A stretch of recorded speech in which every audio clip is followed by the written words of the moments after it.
It's always interesting to see how long engineers search online and try to find their own answers before they're willing to engage with sales.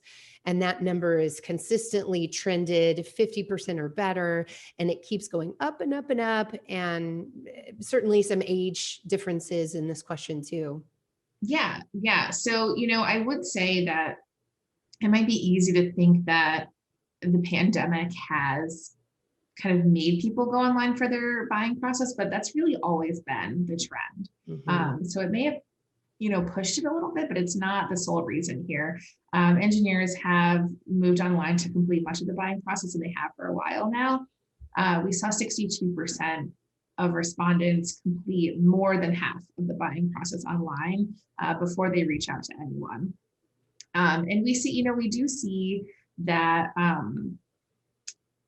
it there are differences in age, but it might not be what you think. So engineers that are 45 and under do spend even more time online.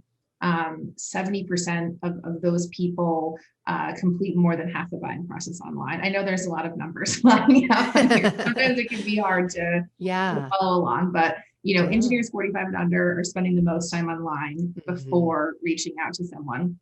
But still, when we look at, for example, engineers over 65, they're also spending at least 50% of the journey online. Yeah. So it's not as egregious in the differences as you might think. Yep. Yep. Good And that's just point. really kind of the way of the world these days. It is.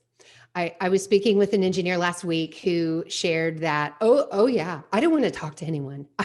No, like, don't call me. I don't want to talk to anyone. And so I said, okay. I said, well, let me tell you, we also ask when an engineer is ready to talk to sales, what form do they want to communicate in? Sure. And overwhelmingly it was It was email. It was email. email. We found, yeah, 52% would prefer to contact someone via email.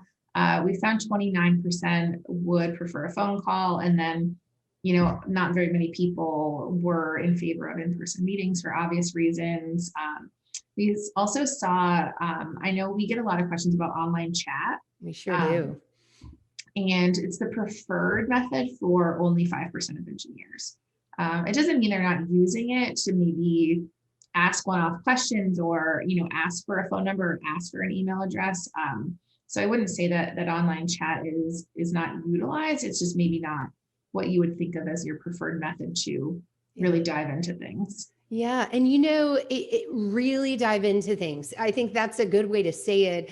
With this same engineer, I said, well, hey, what about chat? And he was like, chat? No. Like, and I said, okay, well, why? Because I feel like we use it so much in B2C situations that they're kind of, Mhm. I joke, beating us into submission, right? We're just going to be so used to it. And Yeah. he made a good point that no, often this is a highly technical solution.